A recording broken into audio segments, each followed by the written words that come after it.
Peter Sidwell from the Test Kitchen at Simply Good Food TV. I'm going to show you how to cook like a chef. I want to show you a really beautiful dish that a chef would do. We're going to water bath some monkfish, but I'm going to show you how to do it without all the equipment. We've just got our trusty saucepan and I've got a couple of freezer bags, and I'm going to show you how you can poach this monkfish in Tikka spices and butter, and then we're going to blowtorch it so it looks like you've char grilled it, and I'm going to serve it with a cucumber, pickled ginger, shallot and onion seed salad. Really, really easy. So a really simple dish. Now, water baths are really, really popular. Lots of people have them in their kitchens, which is great, but not so many people do as well. So, you know, nothing more frustrating than seeing a recipe using a water bath, you haven't got one.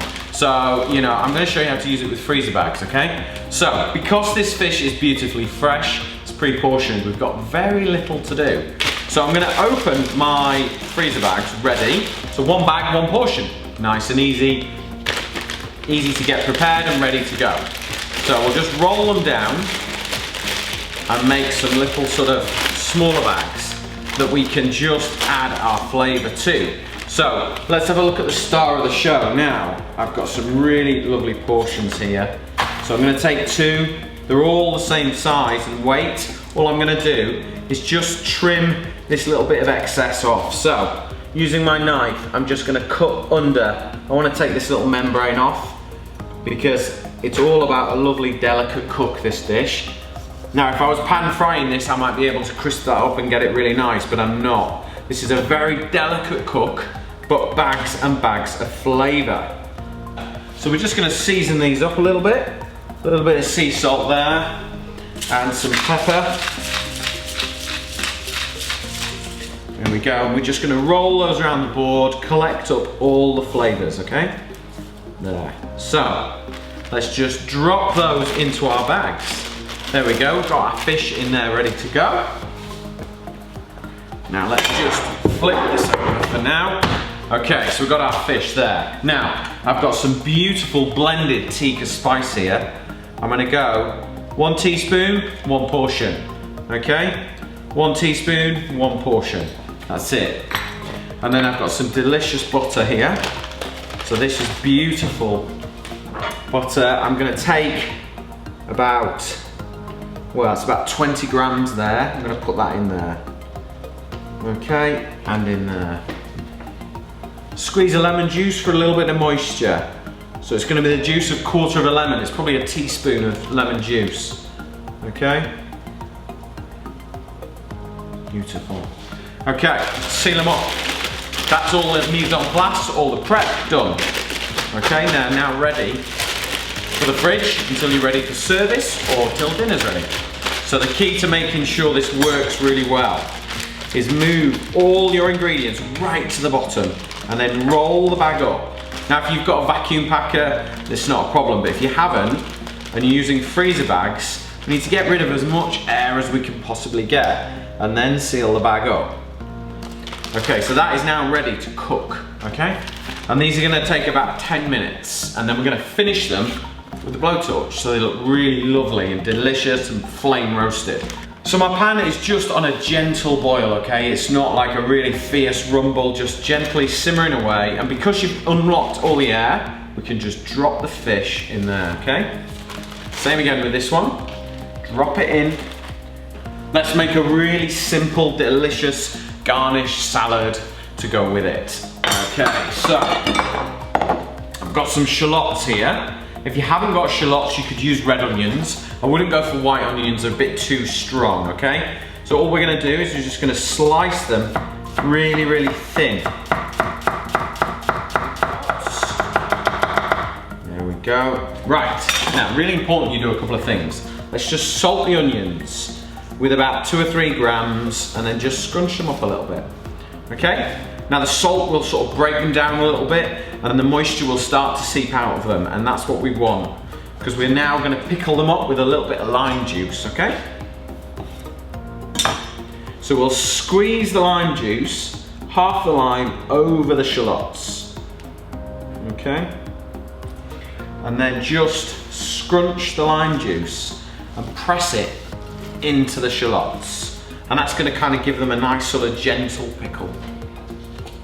The shallots are just gonna sit there in the lime juice now. So I need maybe 1/3 of a cucumber for this. Cut the top off, cut it down the middle. Okay, we're gonna get rid of all the water. So use a teaspoon and just scrape all the seeds out. Because look at all that water, it's all water. It's gonna kill your dish, that. So now all we're left is a really crisp, crunchy cucumber. So about 1/2 centimetre slices. There we go. And then just pop those in with the shallots. Let them pickle a little bit. We'll mix them all together, because then the acidity from the lime juice and the shallots are all going to work together and just make it really tangy. So, I've got some black onion seeds or nigella seeds, and once you just sprinkle those in, and then just look how delicious that looks already. It looks vibrant, it looks fresh, it looks interesting. You know, this is what people are looking to eat these days. Okay, now, little thing here. I've actually pickled some ginger. I had some ginger left over in the fridge. Didn't really need it, couldn't think what to do with it. So we pickled it in a little bit of white wine vinegar and a touch of honey, so it's not like a really sharp pickle. It's got a slight sweetness to it. So we're just gonna add a little bit in there, just for a sort of secondary flavor. Okay. Touch of olive oil just to balance out the acidity that we've added into there. And then we'll mix that together. And that is ready to go. So my fish is nearly ready. So I'm just gonna shred up some parsley and some mint and a little bit of coriander. 3 lovely herbs that work together beautifully. And then we're just gonna pop those straight into our salad, okay? So we'll just take that, and I like to just place the salad and kind of make it a similar size to the fish, because we're going to sit this direct onto the fish.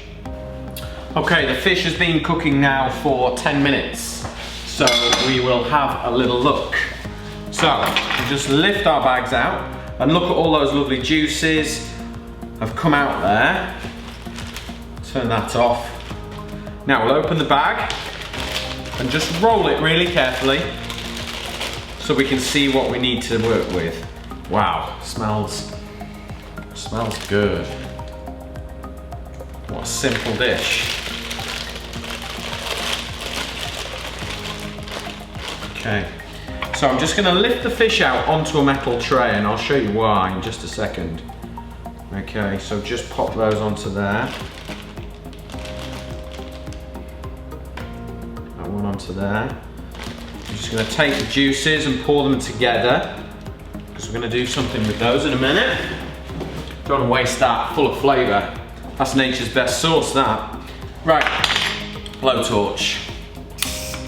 And blowtorch the fish so it looks like you've scorched it on a char grill, but it's not done with the same intensity. So it's just getting kissed by the flames. And this just means that we've got a far more delicate cook, and we've got more control. If you whack this monkfish straight onto a big char grill, it would just tighten and contract and become really tough. But it's sat in butter and spices and its own juices, and it's cooked gently. And now we give it that little lick of flame to make it work beautifully.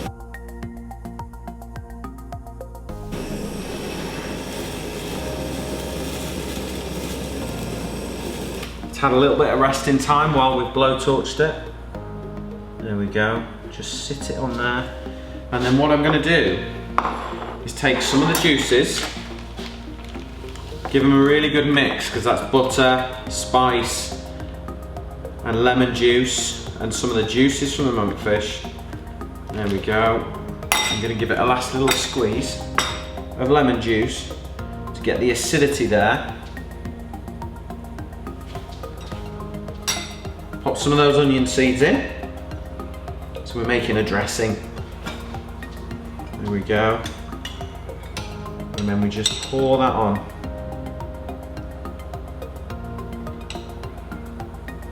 straight over the fish, and that will drop in through the cucumber. Lovely. And then we'll just finish with a little oil for that kind of silkiness that makes dishes lovely.